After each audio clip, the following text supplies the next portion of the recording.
Okay. Hello, everyone. Good morning, good afternoon, possibly good evening. Thanks again for joining us today. My name is Jason Larson, and I'm the head of content and marketing here at the International Institute for Analytics, and I'm your host for today's session. And welcome to today's webinar, Rethinking Data Storytelling in the AI Era. In case you're new to the International Institute for Analytics, or IIA, as we call ourselves, we are an independent, strategic, and outcome-focused data and analytics assessment and advisory firm. We help data analytics and AI leaders diagnose high-risk gaps in their programs, justify investments, and execute on custom roadmaps that drive alignment, adoption, and ROI. Visit our homepage for more information about who we are and how we support data and analytics leaders in making the difficult and necessary transition to advanced analytics and AI. Before we get started on the presentation, a few housekeeping items. First, we encourage audience participation. Don't hesitate to share comments and questions to everyone via the chat window, or you may submit questions through the Q&A feature in Zoom if you like. And a recorded version of this webinar and slides will be available after the presentation. IIA has the world's largest expert network designed to advise and guide enterprise data analytics and AI leaders through IIA's Data and AI Collective. Dedicated engagement partners curate and facilitate one-on-one conversations between you and over 150 domain experts who've navigated the inflection points you're facing today. If we could advance the slide, please, that'd be great. The Data and AI Collective is an enterprise license with unlimited access for the leaders who own and execute enterprise data analytics and AI strategy, from line of business directors to C-level executives. For nearly 20 years, we've given these leaders exclusive access to esteemed experts, proven frameworks, and a trusted peer community, helping them shape strategy, execute key initiatives, and deliver ROI. We will be putting a link in the chat if you would like to learn more about the Data and AI Collective. And if you are a data and analytics leader who is not currently a member of the Data and AI Collective, we'd like to extend a free 30-minute follow-on consultation with today's featured IIA expert, Travis Grunewald, to talk through your unique data storytelling challenges. Contact Mina Minen to schedule a free 30-minute consultation with Travis. If you're currently an IIA client, don't hesitate to reach out to the IIA team to facilitate expert conversations as part of your service. Okay, let's move on to the session. So we are, again, delighted to welcome Travis as our featured speaker today. Travis is an IIA expert and VP of Analytics and AI at Solvenna, a boutique data and AI consulting firm with over 2 decades of experience driving business value through data-centric innovation at companies like Hallmark, H&R Block, and Deluxe. He's built and scaled analytics teams from the ground up and led high-impact initiatives delivering hundreds of millions in value through pricing innovation and customer analytics. In today's session, Travis is going to reframe data storytelling for us as a leadership discipline that goes beyond slide design alone, showing us how to move teams from producing more analysis to producing better decisions, and where AI genuinely accelerates that work versus where human judgment still has to own it. All right, so that's enough of me and us. Okay, Travis, I'll turn it over to you, and really looking forward to the session.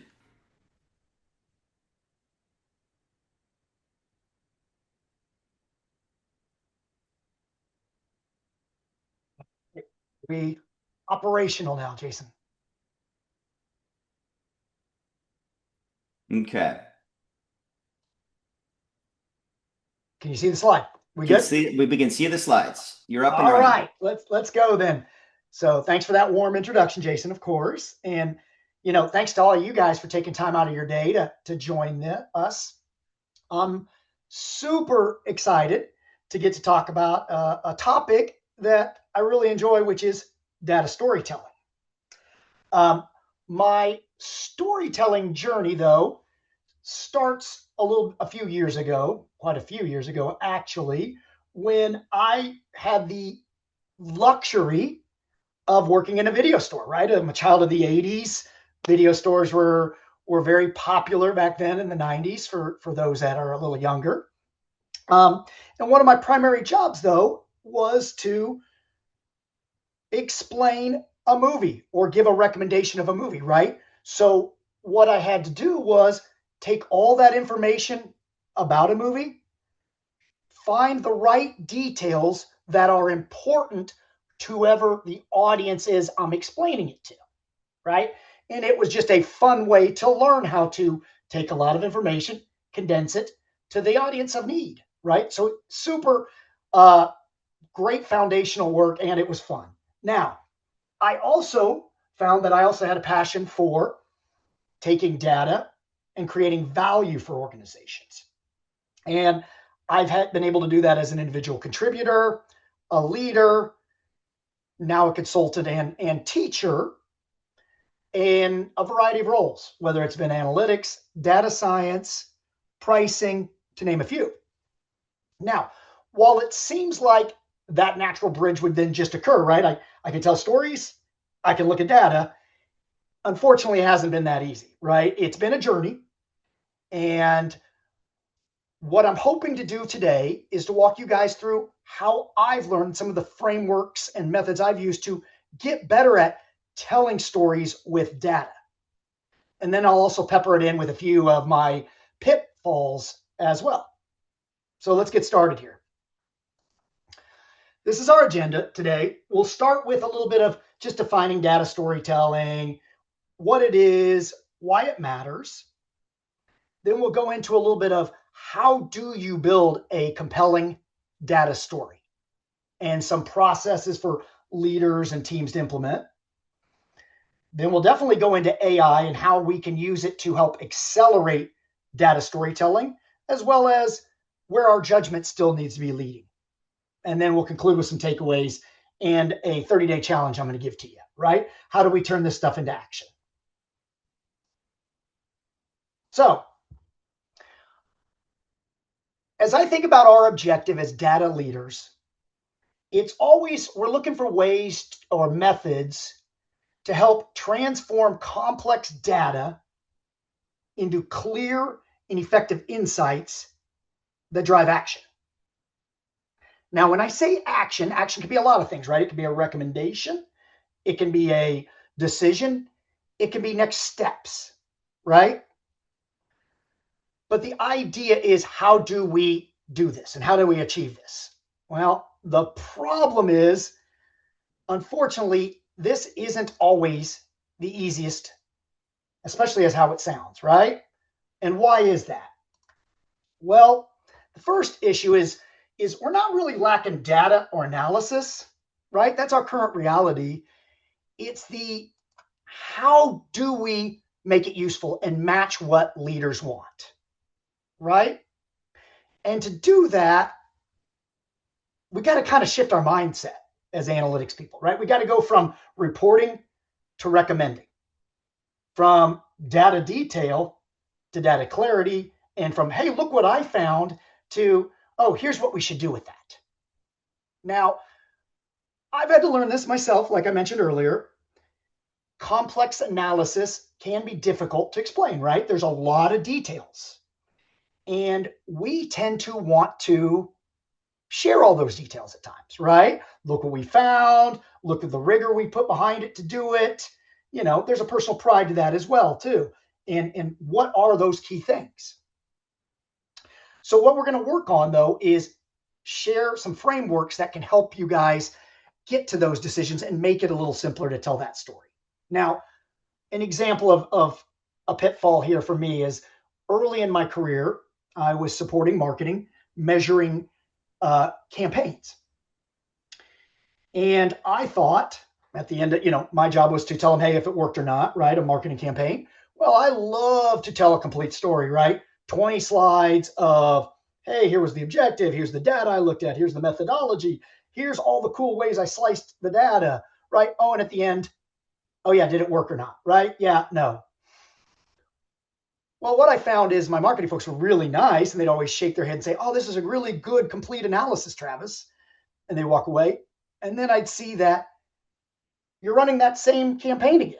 I thought we measured it, and I said, hey, it didn't really work. So when I went to them, when I had the confidence and courage to ask, hey, why are you running that again? It didn't really work. The answer I got was a little stunning. It was, well, we don't know. We don't know if it worked or not. We didn't really get that answer.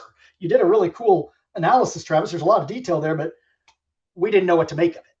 So that was the first light bulb in my head of, I thought I was telling a good story based on what I am seeing. But what I needed to do was pivot that to, what does the leader need, and use that lens instead.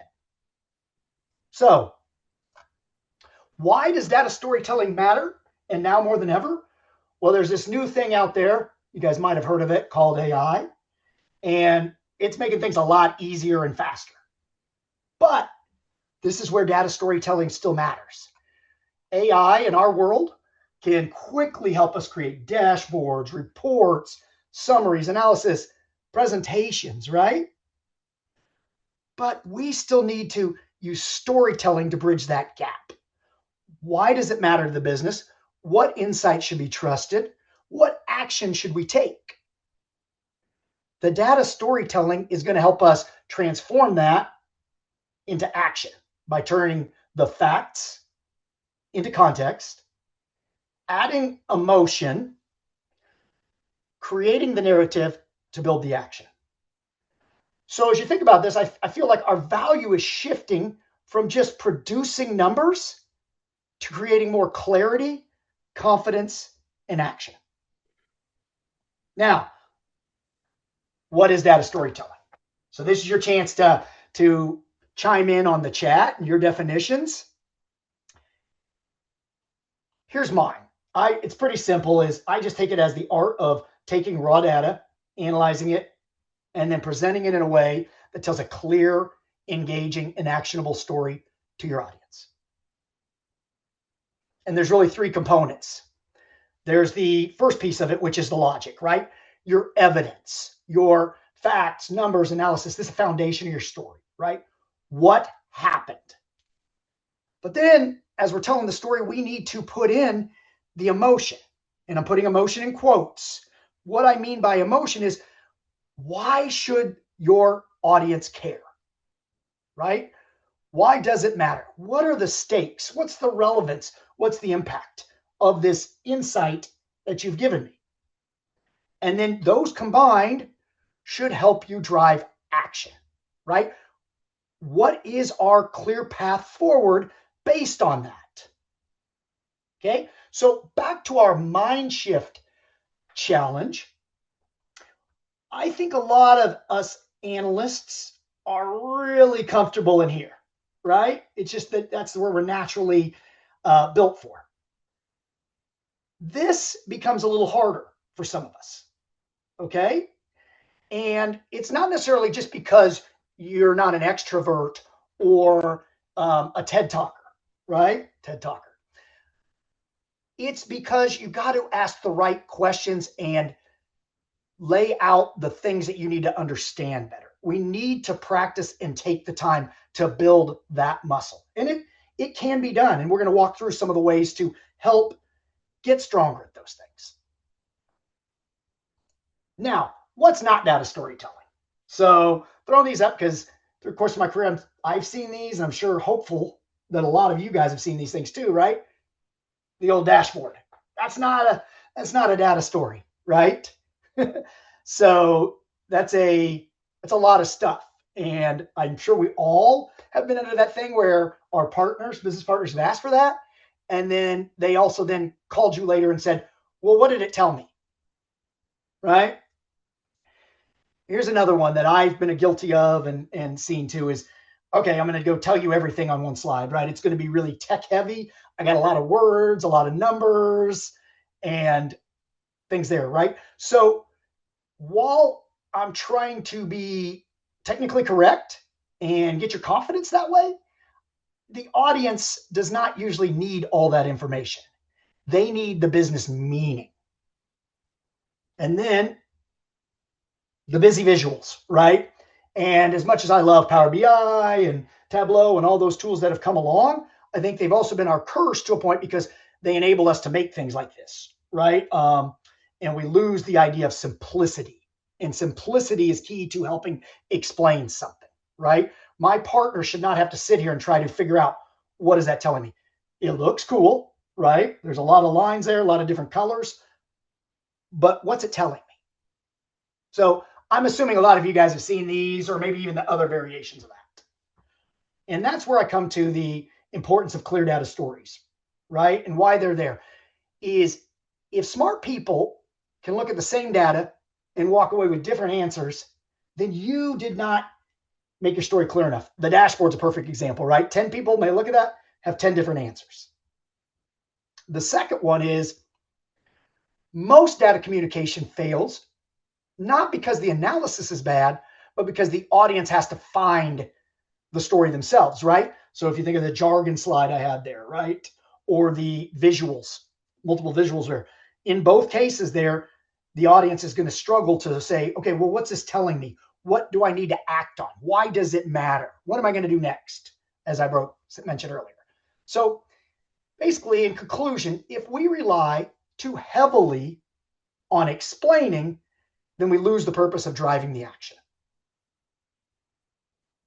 Now, I mentioned we got to build this muscle. And the problem is, most teams spend heavily on producing the analysis and too little time deciding how the audience will use it.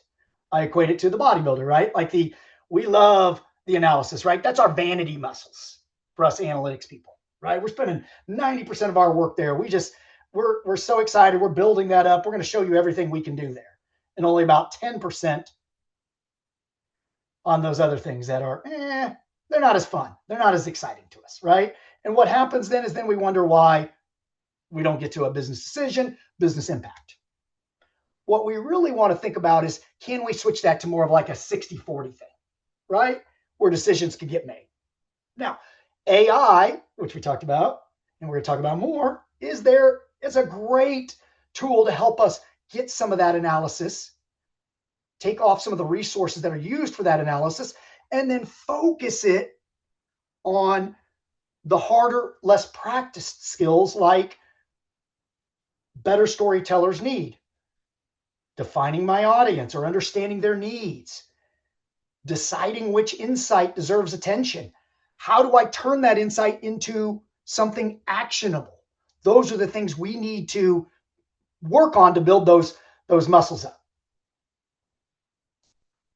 So here's a framework here. This is one I use, and you'll notice here on some of these slides that I think Jason will give you later too, is I've starred some of them or put little comments in the right-hand corner to draw your attention that they're important ones.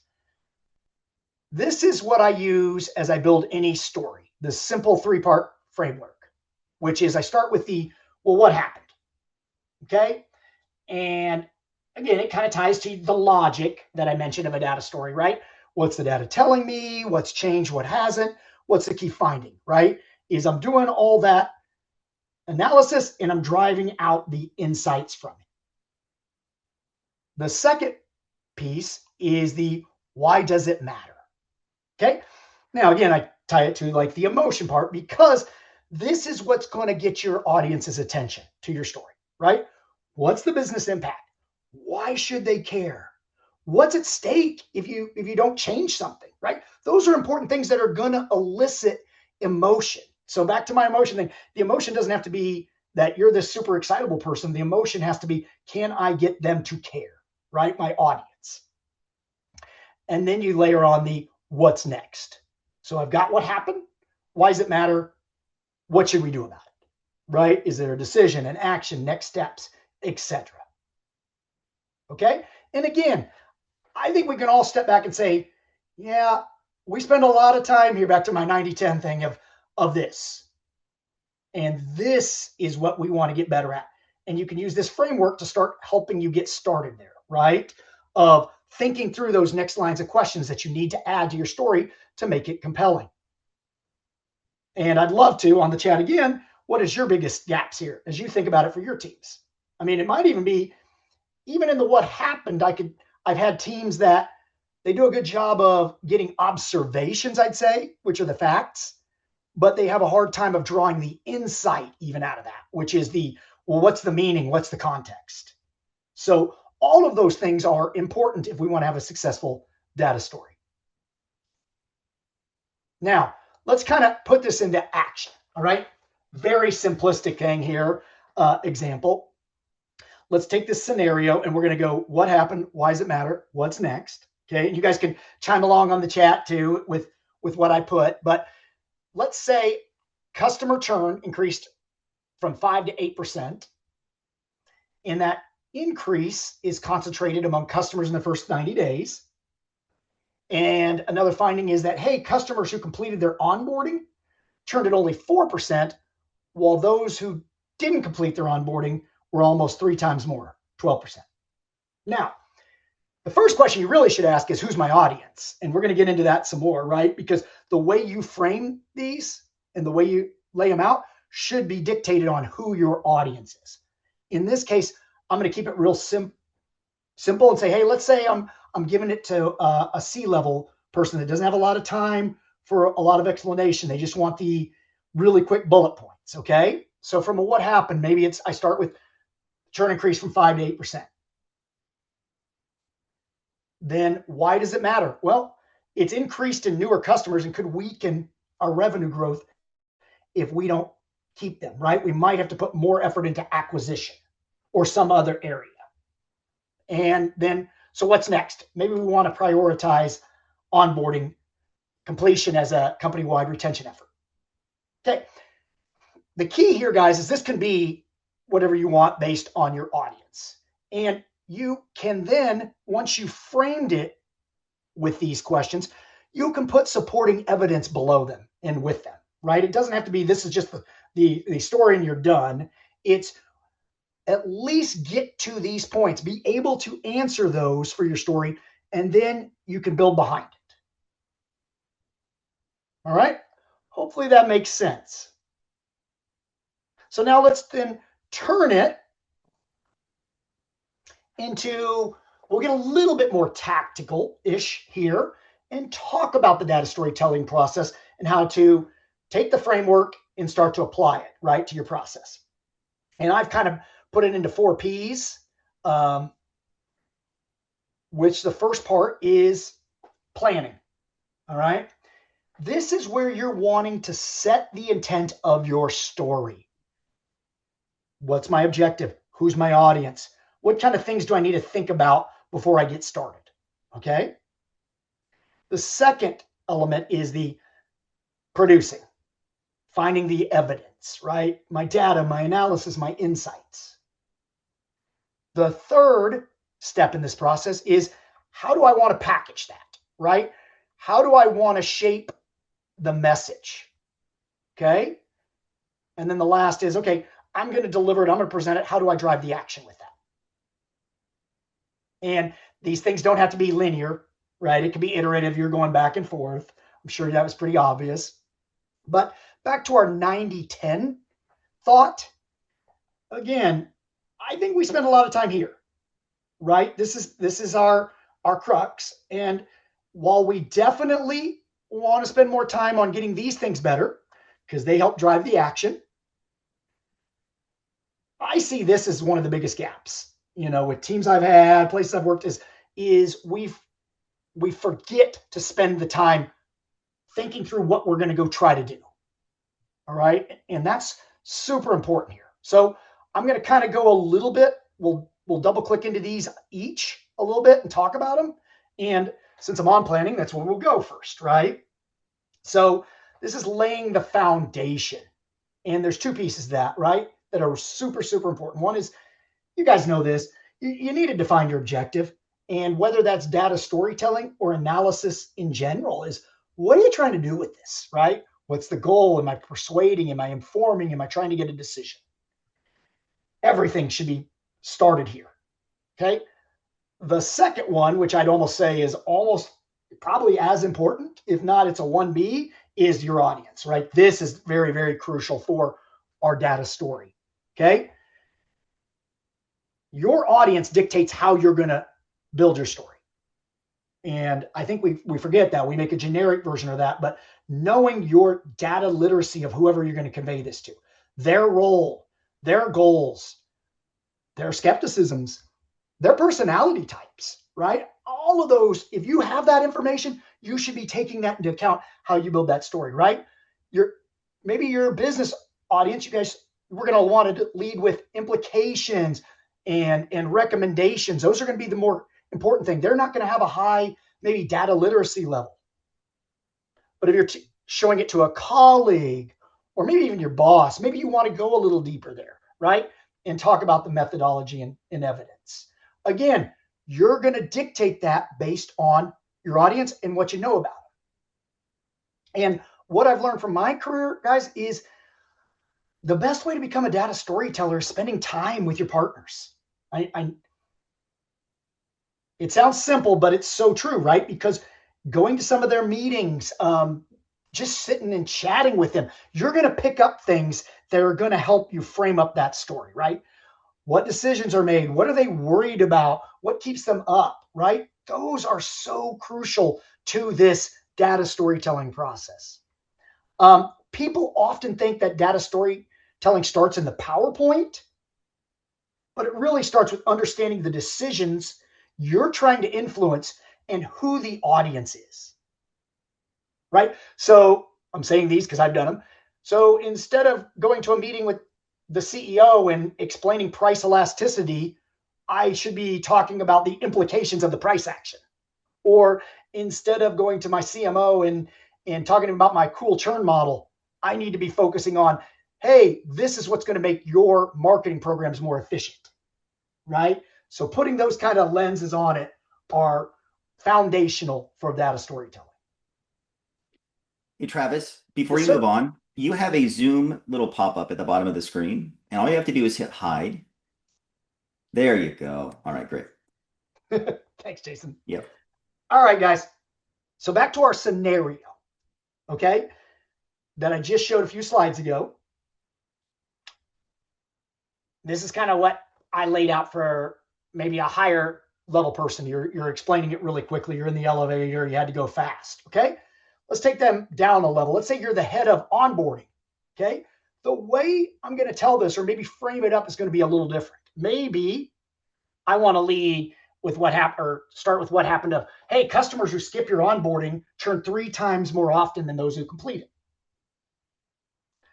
Well, why does that matter? Well, there's a direct tie to retention, right? That early engagement. And then what's next then? Well, we should contact customers who miss onboarding milestones in the next 48 months.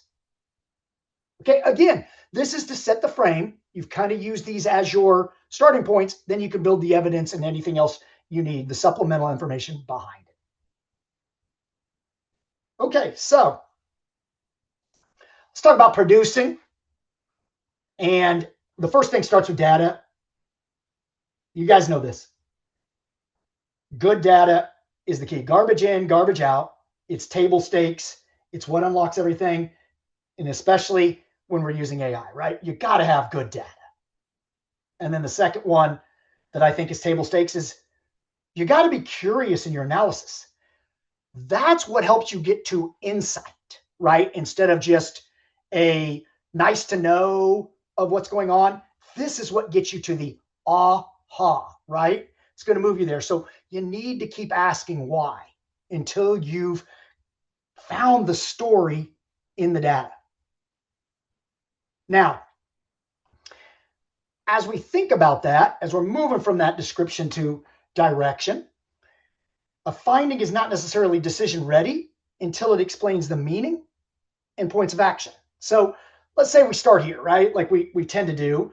You've got data, you got an observation, and I'm going to use a supply chain example. Let's say I've got 43 suppliers right now, and what I found in the data was half of the spend is spread across 5 of them. Okay, that could be an insight, right? Depending on your audience. But let's say I'm flipping it the other way. My audience is the CFO, and we're looking at consolidation or ways to cut costs. Well, then maybe I need to turn that observation into an insight that has a little bit different meaning, right? What happened is, ooh, the category has a fragmented long tail, right? So that means half of the spend is on 38 other suppliers. Why does that matter? Well, that's the implication, right? That fragmentation can cause leverage issues, extra work, things like that. So then what's my recommendation? What's next? So now we can move to more repeatable spend to preferred suppliers, right? So you're thinking of, you're moving out of here, right, to using those three questions. And you can think them as the insight, the implication, recommendation in this case, all right? But they still kind of fall under each umbrella. Now, the best way here, we talked earlier about, and I've seen analysts struggle with the how do I go from here to even here, right? Mentioned it earlier, is that curiosity of asking why. But then sometimes you can even help them by giving them something like this, the so what ladder. All right? In the so what ladder, it's exactly what you guys think. I'm going to keep asking what or why until I reach the end. Okay? What does the data show? What's driving it? What's the impact? What's the urgency? What should we do about it? Right? It's just simple. Just ask the next question. Ask the next question, right? And as you continue to ask, you'll notice you're naturally going down the framework, right? You're going from the what happened to why does it matter to what's next. So I use this when I'm finding is accurate but not yet useful, right? And again, it's a real simple concept. Just ask what or why. You're going from the finding to the meaning to the stakes to the consequences to the action.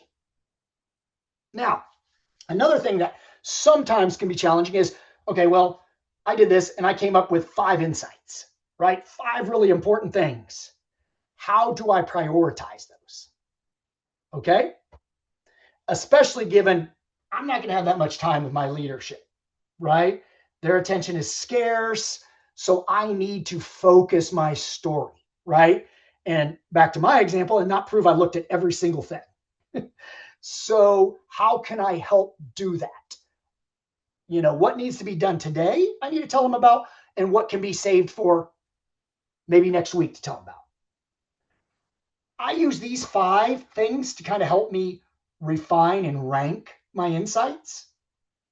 The first one is magnitude, right? How big is the impact, right? The savings, the spend, the risk exposure, etc. But then I also go down to, okay, as I'm building this out, is this going to be actionable or not, right? And how hard is it to do, right? What's the level of effort? Then there's always the, okay, I need to be confident. Am I confident that I've done enough analysis that yep, I'm willing to go in front of the CEO and tell him this is what we should do, this is the insight? Or is it more, well, I need to go refine that and look at that more? That should be a clear thing for you guys to think about. Urgency. If I don't tell them now, is something bad going to happen? Right? Or can it wait a little bit? And then relevance. Back to the knowing your audience. Is that insight really important? Am I talking to the CMO this week? Well, I probably want to maybe lead with those things that are super important to him. Am I talking to the CFO next week? Same kind of topic? Well, maybe I want to start with what's important to him. All right. So this is a good thing that or a good tool, resource use to help you prioritize. All right. So we've done that planning, right? We've kind of laid our foundation of, we know our objective, we know our audience. We've done all that heavy lifting of analysis and trying to find those insights, starting to answer those framework questions so that we can put it together, right? And as I start in the packaging, I always start with the framework, all right? Which is, the what happened, why does it matter, so what's next? And then I put anything supporting I need behind it. All right. Now, but the key here is how you bring it to life is also how you sequence those. So if you think about it this way, sometimes you may want to lead in your story with what's next. Like you have a busy executive who needs to make a decision that's very important right now. So we need to put a dollar price action in place, right? That could be what I lead with in that case. I might lead with why it matters when the stakes need to be clear first, which is we have a $30 million budget gap. So I'm recommending we put a price action in place. You may want to lead with what happened first if you've got an audience that doesn't have a lot of context and you need to bring them on the journey first, right? We had a lot of programs that unfortunately didn't deliver what they needed in terms of revenue. Thus, we have a $30 million gap. We need to put this price action in place. I know those are real simple ones, but I'm trying to hopefully bring that to life of the way you want to think about this. You sequence these. This is where the audience, again, becomes important, is based on what they need to know, that audience, and the urgency. Okay? So again, I've done this one before. So fast forward a little bit into my career, I'm leading a pricing thing, and we've done this awesome discounting analysis, and now I need to go get buy-in from the field leaders for some changes. Laid out a story like this. Hey, what happened? Why does it matter? What's next? To those things that are important. I walk them through it that way in that exact order because I want to bring them on the journey. I think, oh, I want them to build trust in me. I want to bring them along on the journey. But for that audience, I kind of should have led with what's next. And the reason is by leading with what happened, we spent almost the entire time talking about did you look at it this way? Did you think about it this way? Did you answer this question? Why are we doing that again? And we didn't get to the end result, which was my objective of, hey, I need to get them to implement these changes in the field. So reflecting, stepping back, when we were able to get them together again, I led with what's next. Why does it matter? Then gave them the supporting information. So sequencing it is, even though I thought I knew the audience, I didn't sequence it correctly. Now, a complete story then answers all three of those questions, but a compelling story answers it in the order your audience needs them, right? So kind of think of it that way. Now, as I'm packaging it or putting it together, you need your slides to carry the story, right? Whether you're in there or not. So things to think about when you're building the slide is you should always have a good headline, right? States the answer, not the topic. 2, okay, recommendations, right? What's next? If possible, have those there, right? 3 and 4 are what's my supporting information, right? What happened? This is going to help them understand why you're recommending this. Okay? You've seen your recommendation. Now, here's the supporting evidence for it. You could sprinkle in there too, depending on the importance you feel. Do you need to move it to the top or not? Is the impact. Why does it matter? And then on this one, just as an example, maybe you're, instead of a recommendation, you're going to ask for next steps. Now, the order you put these in, again, depends on your audience, and you may not put all of these things on this slide. Okay? This may be too busy still. The rule of thumb I think about is I try to do it like this first so I can get my story out there and understand, did I hit everything I needed? If I can't tell the complete story, then I haven't finished thinking it through. All right? Now, that doesn't mean it all has to be on this slide, and then I can start to think through how to bring it to life in multiple slides if needed. But I'm going to order it based on those things that are important. Now, the last thing here is presenting. So this is crucial, that sometimes gets slept on a little as well too, is this can also drive buy-in and the action. Okay. You need to be practicing this story and preparing it that way, right?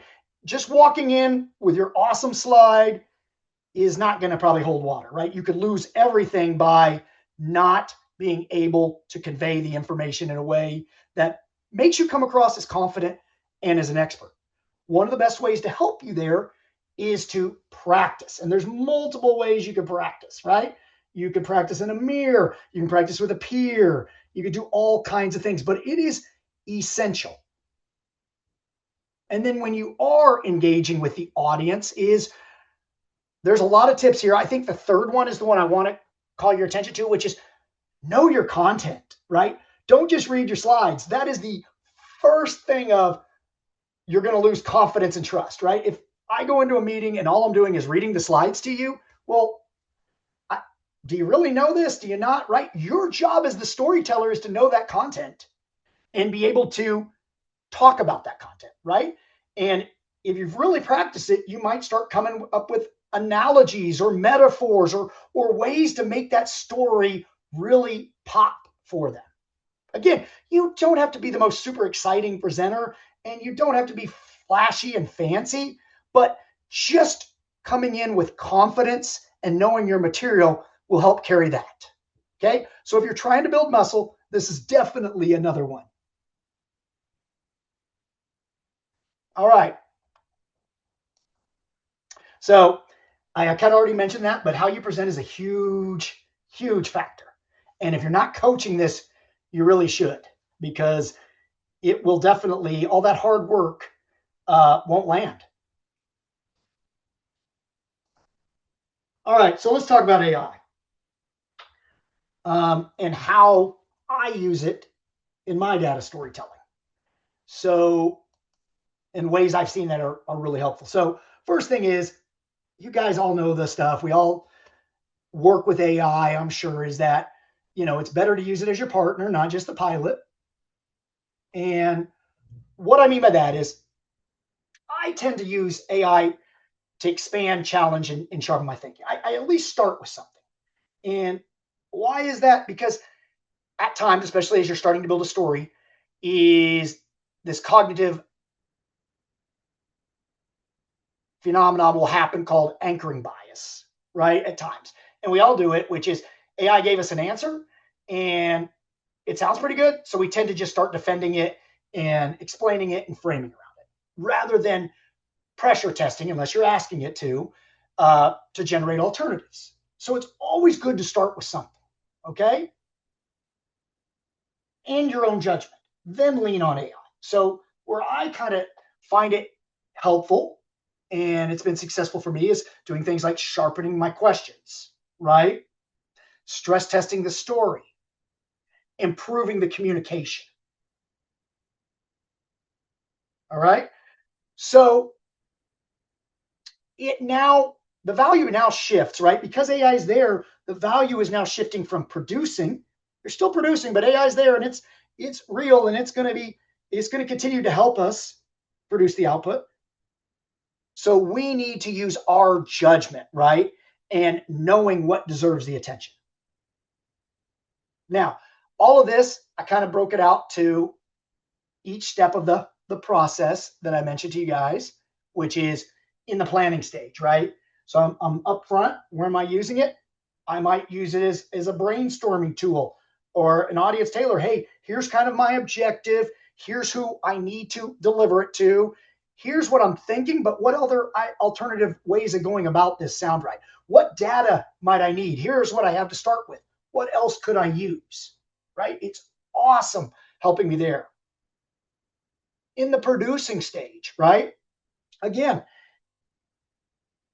asking it, what insights are you seeing? Comparing and contrasting those to what you found, right? You've got that. Now it knows also the audience you're looking at and all that. Maybe your insights were better for the CEO.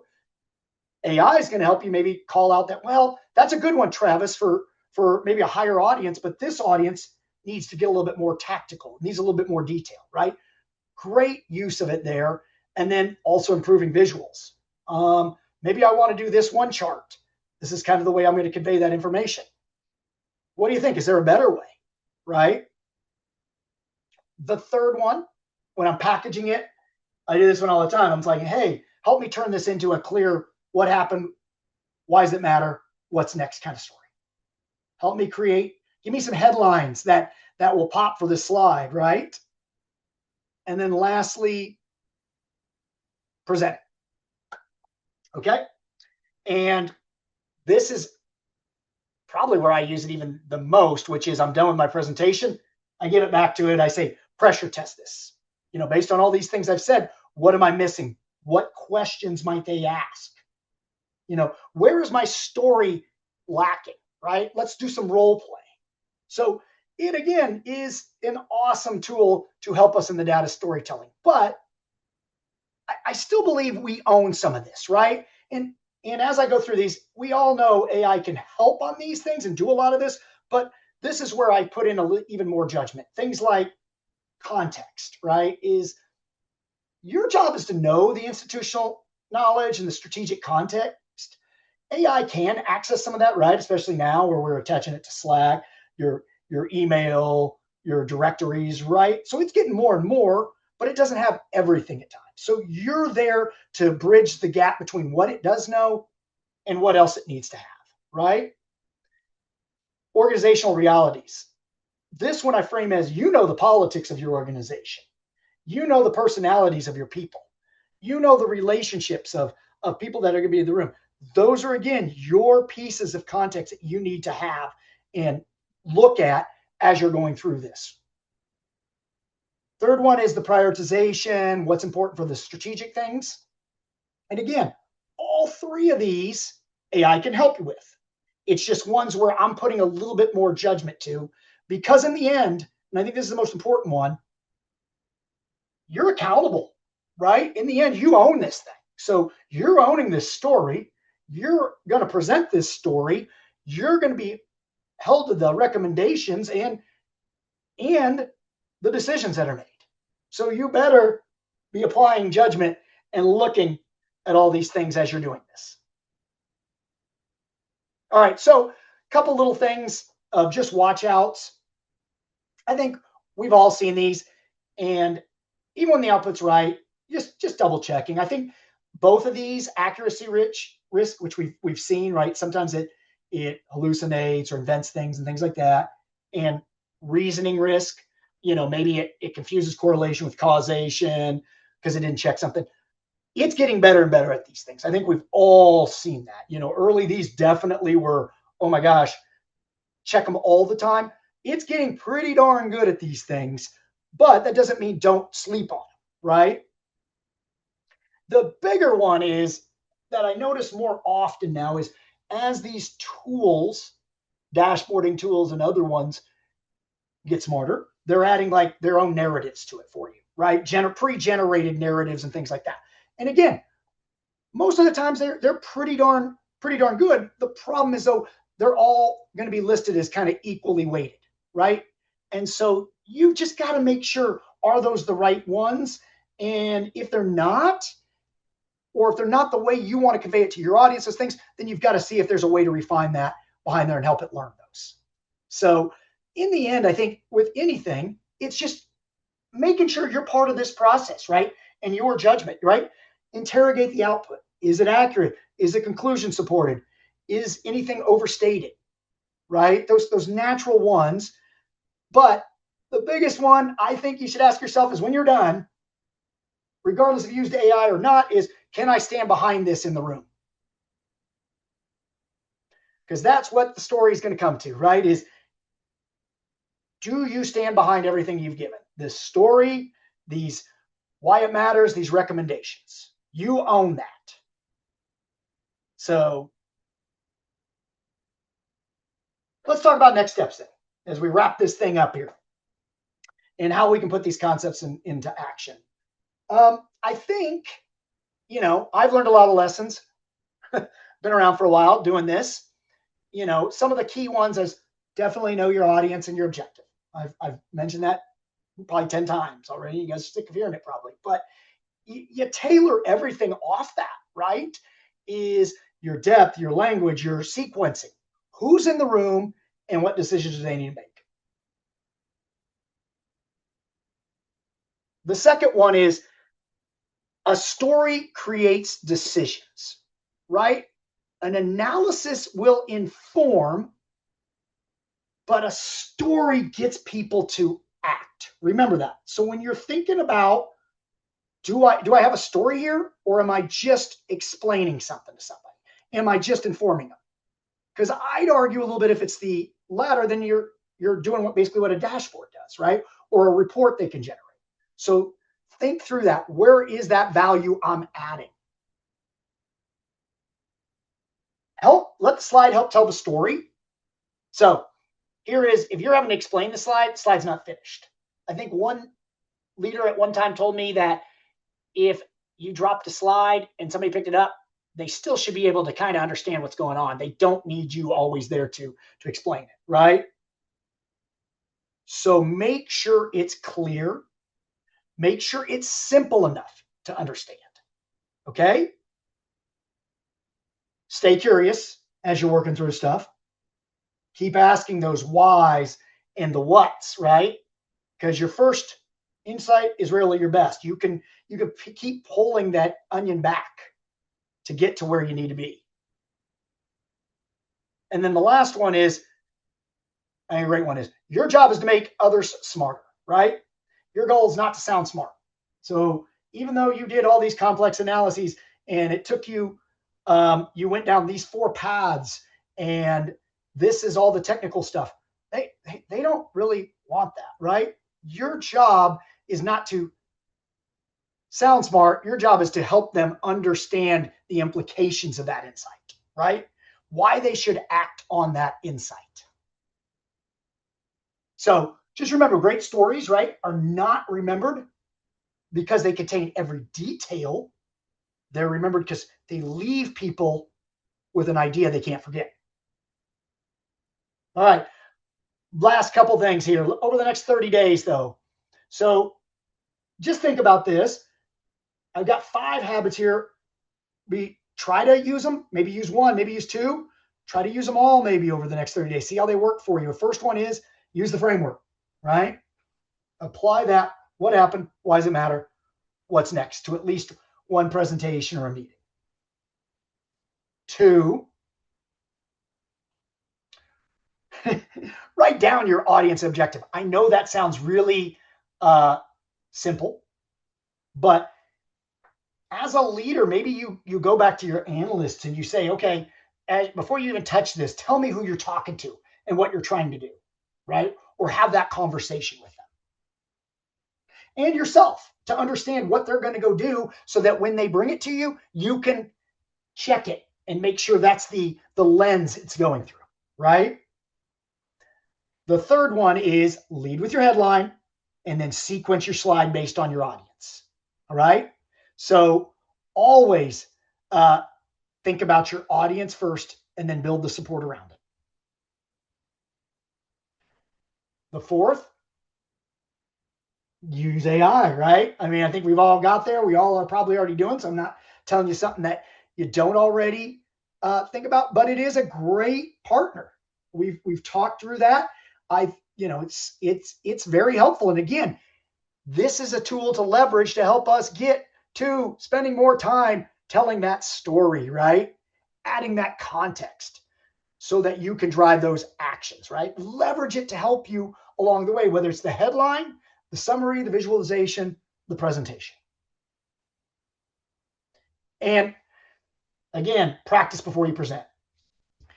So as a leader, another thing here is you can ask your people, can you dry run that for me? Can you go share it with your coworker, dry run it there? My favorite one was always finding someone else from another area that was going to be in the room and walking them through it. One, do they even understand it then? Because they're going to be there. And then by that, they've understood it. They agree with it. They become your advocate in that room. And then they can help you drive those decisions, drive that action, and represent you in the meeting as well. So just trying these small improvements consistently will help you become a better storyteller. All right. So I'll close on this and then turn it over to Jason. Is just, again, data storytelling matters more than ever. Most organizations don't lack data, right? They lack understanding. And our value is we're the people that are going to help them understand, right? And we can start with what happened, why does it matter, what's next, because the data informs, the stories persuade, and then decisions can create impact. So with that, I thank you for your time. All Jason? right. Excellent, Travis. Thank you. So we have just a couple of minutes before the top of the hour. Let's try to squeeze in one question. We have some really good questions here in the chat. If we don't get to it now, we'll try to address them later. I guess, maybe if we just address this question around any recommendations on how to include a dynamic what this means statement on a dashboard that is refreshed daily and therefore could have trends that change up and down over time, which could change the what this means message.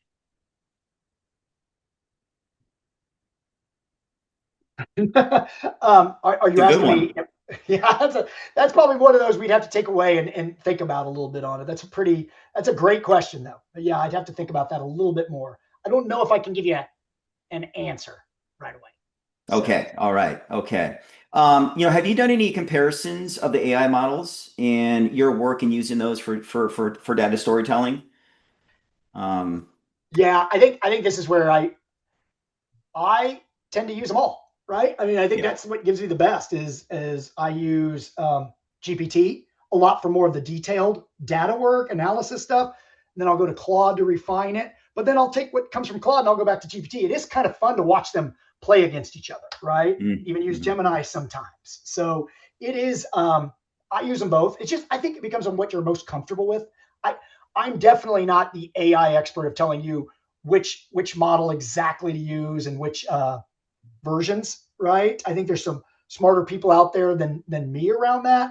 I'm just kind of, hey, I'm trying all these different ones out, putting them against each other to kind of help me get the best story I can. Okay. All right. Great. Okay. So we're at time. We'll wrap it up here. We have a webinar survey feedback little form that just popped up on the screen. Please just take a quick minute to fill that out. It really helps us, shape our content moving forward. I will also redrop Mina's contact information if you are new to IIA and would like a free consultation with Travis about what he discussed today. Please contact her, and we'll help schedule that call, with him. Thanks everybody for your time. Great questions, great engagement on the chat. So really good stuff there. And be on the lookout for the session recording and also the slides that will come out in the next day or so. And be well, good luck, onward and upward, and have a great rest of your day. Thanks, everybody. Thanks, everybody.